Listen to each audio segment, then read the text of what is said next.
তোমাকে আর ঠকাতে চাই না। ঠকাবা কেন? তোমাকে একটা মিথ্যা কথা বলছি। তাহলে সেই মিথ্যা কথার সত্যিটা এখন বলো। আসলে এগুলো কিভাবে বলবো বুঝতেছি না। কি সমস্যা সেইটা বলো।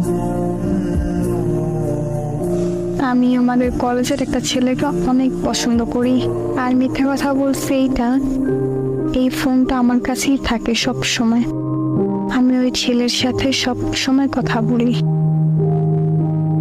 নিজের অজান্তে ওরা অনেকটা ভালোবেসে বলছি। গতকাল আমি ওরে বলছি সব ঘটনা। ও আমার সাথে সম্পর্ক করার জন্য রাজি হয়েছে। তাই বুকে অনেক হাউস নিয়ে তোমাকে আমি এসব বলতে আসছি। তোমার কথা শুনে হারিয়ে গেছিলাম। এতটা ভালোবাসো আমাকে, ক্ষমা করে দিও আমাকে। একটা কথা কি জানো, মানুষ ঠকিয়ে কখনো ভালো থাকা যায় না। আল্লাহ ছাড় দেন কিন্তু ছাইড়া দেন না।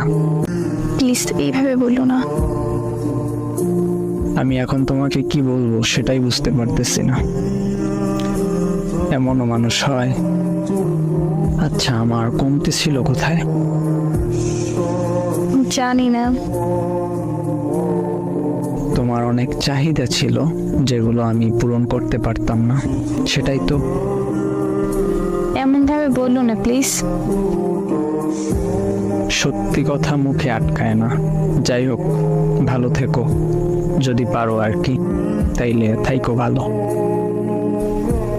অভিশাপ দিও না। না, দিব না অভিশাপ। আচ্ছা, কিছু বলার আছে আর? কেন, ঘুমাচ্ছ নাকি? তোমার মেসেজগুলো দেখতে এখন অসহ্য লাগতেছে। আচ্ছা, আমার একটা অনুরোধ রাখবা? শেষ অনুরোধ। কি বলো? যদি রাখার মতো হয় তাহলে রাখবো। আমার যত ছবি আছে তোমার কাছে সবগুলো ডিলিট করে দাও।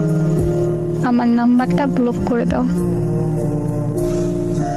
তুমি কি বোকা? তোমার মনে হয় তোমার ছবি তোমার নাম্বার আমার কাছে থাকবে? সব মুছে ফেলবো এখনই। আমার শহরে বেঈমান প্রবেশ নিষেধ। Good bye.